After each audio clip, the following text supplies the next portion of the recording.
Welcome back to another episode of Grizzly Books True Crime, a YouTube channel. My name is Gisela K. You can call me Gisela G, Grizzly, Gizzy, Grisella, Grill. Did I say G already? G, or any combination of the above. Let's get started. We're going to look at the Mustang being towed away from the house. Interesting.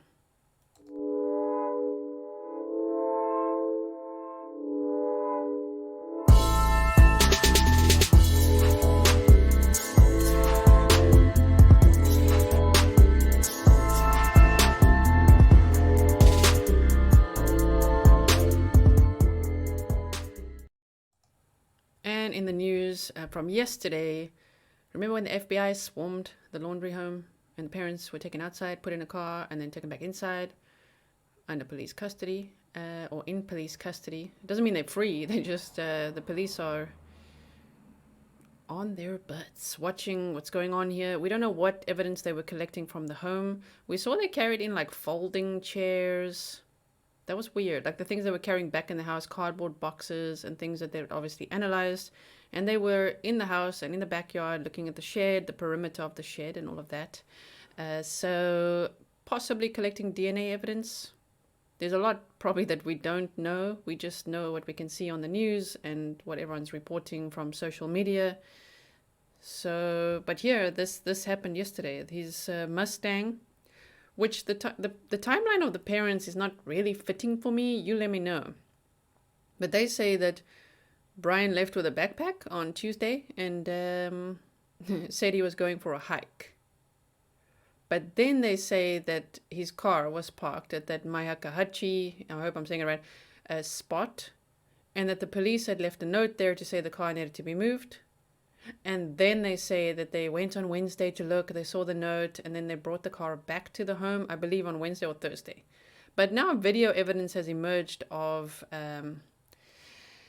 footage from the home. Remember, people were staking it out, and that Mustang was not brought back at the time that they said it was brought back, and it also didn't leave at the time they said it left. So I will have to deep dive that and look at it, but I do find it very interesting that the timeline the parents are offering is obviously all off, and I don't know why. How would Brian be able to get in this car and drive himself to that place? How? Unless it was before Gabby was reported missing or on the day that Gabby was reported missing, and that he wasn't actually sitting at the house as the parents wanted us to believe, that when the police were there knocking on the door asking to speak with Brian, and they just handed the police legal papers, the right to remain silent. Fifth Amendment, am I right? I'm just saying American words now. I'm not from America. I'm South African living in the Netherlands, but I know you guys got your Fifth Amendment there and the right to remain silent, all of that stuff. So he was using that. However, was he even in the house? Because he didn't hand those papers to the police. Now, the footage that someone has shown when they were doing the stakeout of the house was a pizza guy arriving at the home. And when they ask, sorry, what name, who ordered that pizza? He looks on the box and he says, Brian. And they're like, Brian who? And they're like, Brian Laundrie? But that looks legit. It doesn't look like a prankster or someone who's like going to try and like sneak to the house and get answers. It genuinely looked like a pizza dude. Now, my thinking would be that even that could be staged, that the parents could have ordered pizza under the name Brian Laundrie so that people believe that he's in the home when in fact he's not. My gut feel is that he was either not in the home at all after the 11th, maybe not even. I think he could have arrived possibly on the 1st and left on that day. He has a massive head start wherever he is. There have been a lot of people saying they've had sightings of him. Police have gone to a Walmart where they found a backpack where someone said they dropped him off at this Walmart. There was a backpack there. There was a deceased homeless person there, which they say isn't linked to Brian Laundrie at all, but they're looking into all of this. And honestly, if you see this dude, if you're there, don't give him a ride and then drop him off. Give him a ride straight to the police, to the FBI. So I report on what I know. I know that you guys are sending me, like, my inbox is flooded. I can't get to all of you, but I know you guys are sending me all kinds of DMs and emails and things and speculations, and this TikToker said that and this happened. I'm watching it, but if I can't really prove it, if I feel like this could be just very speculative, I generally don't cover it on here because I try to just stick to the facts that I know, that I can see. Like here we can see it's being towed. Look. See? That's fact. Bye, Mustang.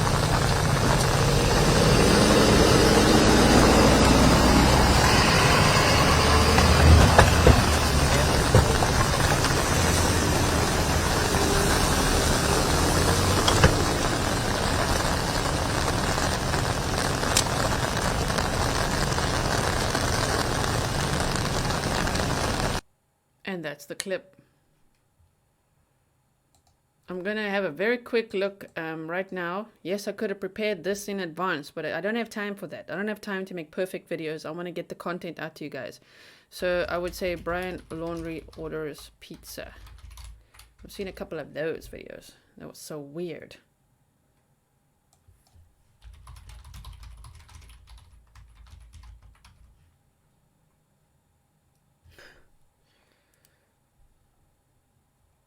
Nope, it's not there. So hold on. I will show you this that I watched today, which was a really great summary. Okay, this is from Crazy Crime Chick. Hey guys, it's Crazy Crime. I don't even know what to confirm. I don't know. Note to self, never do anything in the dark when you're like I did. When you're exhausted. Brian's parents' movements. More details of Here we go. Brian's parents' movements. Brian's parents' movements with us, saying they discovered a note on Brian's car in the preserve when they initially went to look for him on Wednesday. Then they left the car so he could drive back. When Brian did not come home Thursday morning, the parents say they went to retrieve his car. So let's look at this statement right here. So parents go on Wednesday to go look for Brian. They sure know exactly where to look for him, right? The car and a note on it. Then they leave the car there because they want Brian to be able to get home. So they go back to their house. Now on Thursday they go back, so the next day they go back and they pick up the car and they take it back home. Now so on Wednesday they're like, we left the car, we found it, we looked for Brian and there was the car, but we left it there so that he has a way to get home. Protecting him much, you know what I mean? I know that a mother would protect their son, but sometimes it's just really inappropriate. Like, get out the way. You know, so let him take the car home and let him find his way home if he wants to, so that he can walk, so that more people can see him. But anyway, to say that we left the car there so that he could get home is already a problem. But then they go back on Thursday and they're like, okay, now we brought the car back. First of all, what did this note say? Yes. Second, so you go there Wednesday and you leave the car for Brian to get home, but then you go the next day and you bring it back? How's he supposed to get home? I'm not sure if the laundry found... Here they say a lot of people are asking about the Mustang in Brian Laundrie's driveway. Police took something out of it on Friday. Remember that? Did you see that? We got into town Tuesday and the Mustang was not there. Police took something out of it on Friday.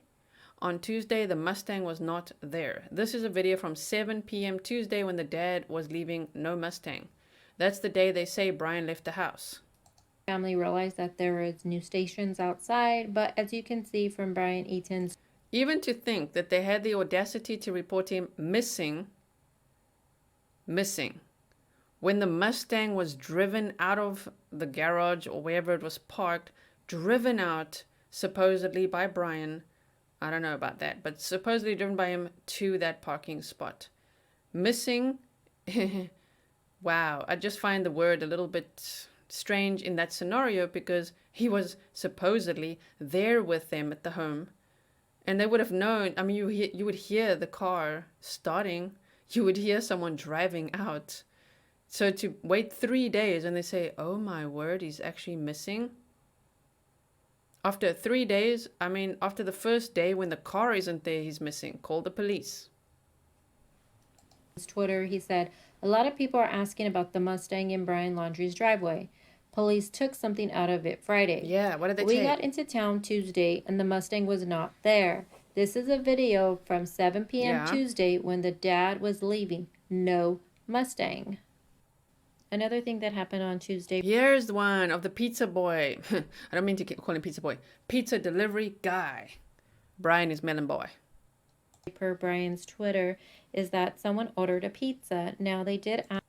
Probably not Brian, because it's coming in packaging. He doesn't do that. He sticks with his melon rinds and peach pits and banana peels, right?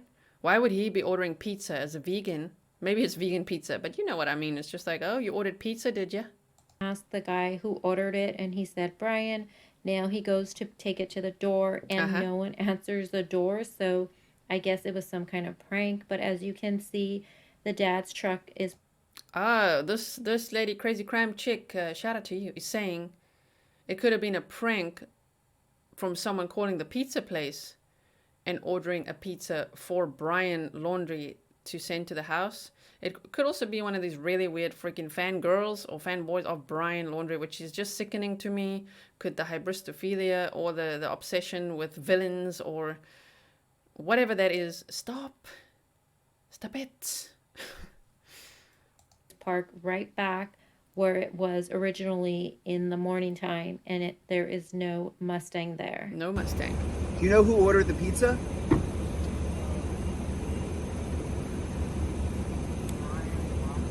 Brian. And the last name? Thank you. Brian Laundrie.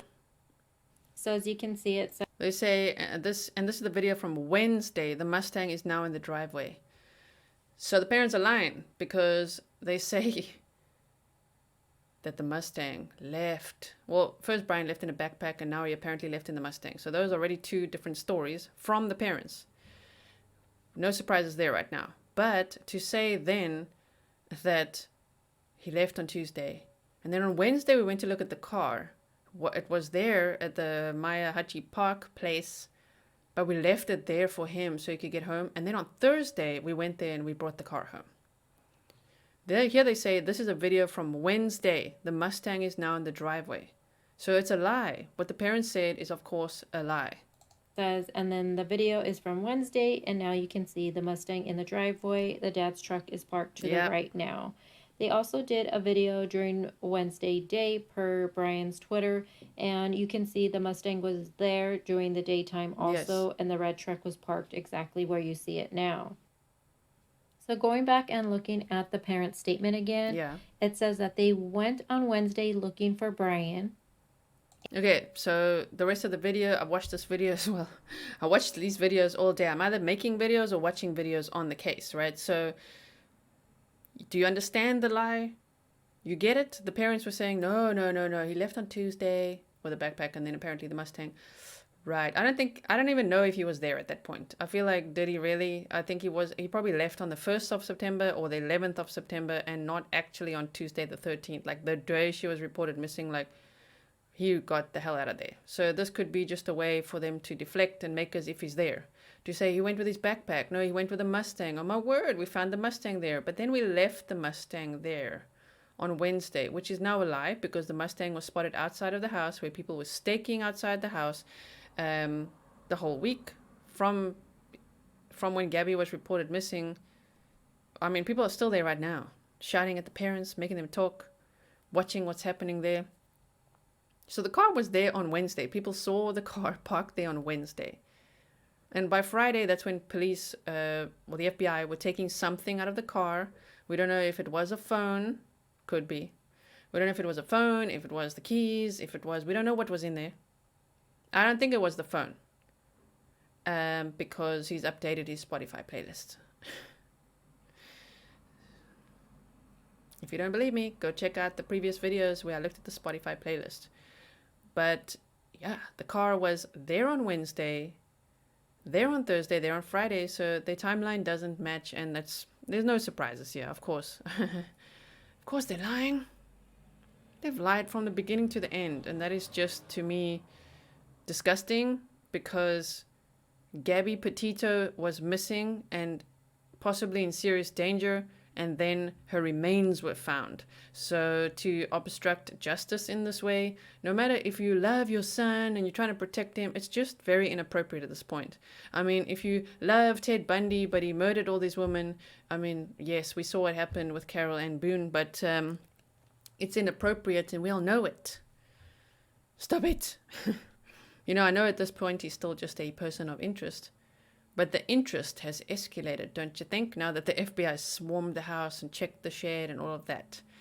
Have you guys found out any information about the storage unit? Because I'm starting to think the storage unit was the shed in the backyard. That's what he went home to clean out, which makes no sense. Anyway, let's take this off so that you can just see a very nice background for now.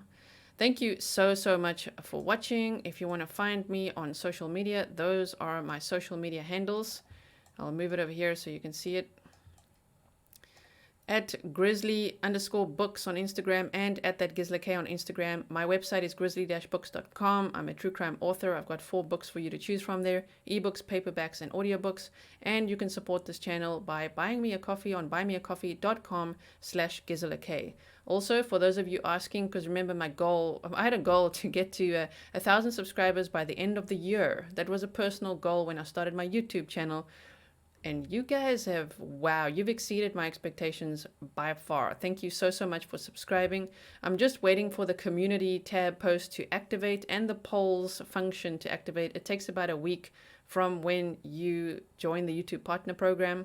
So as soon as I have that, then I can share even more like news with you with pictures and text and things like that in between all this content. So as the news breaks, I could maybe share something quicker with you that way while I'm making another video. Okay, that was a mouthful, everyone. Thank you so much for watching. This is Grizzly Books True Crime. My name is Gisela K. On the case with Gisela K. If you don't know why I'm saying that, it's because I used to be like a fan of, I still am, of Paula Zahn. You know, and when she's like, on the case with Paula Zahn. Like, yeah, I'd never thought this would happen, that I'd be on a case like this and just looking at every detail, you know, with my inquisitive freaking mind. I can't help it. I can't help but look at it now. I would have looked at it anyway. So I'm glad that I can share the information I find with you. It's a very rewarding process. I love hearing all your thoughts and I read all the comments. I just cannot. I can't even like or respond to or heart all the comments. At the moment, it's just, it's too much. Anyway, if you want to become a moderator for any of my live streams, please email me, send me the link to your YouTube channel, because I believe that's how I can add you. I will see you in the next video or the next live stream. I've got some exciting other things coming up on the channel besides this content that I'm making on this case. I appreciate you so much, and I'll see you very soon.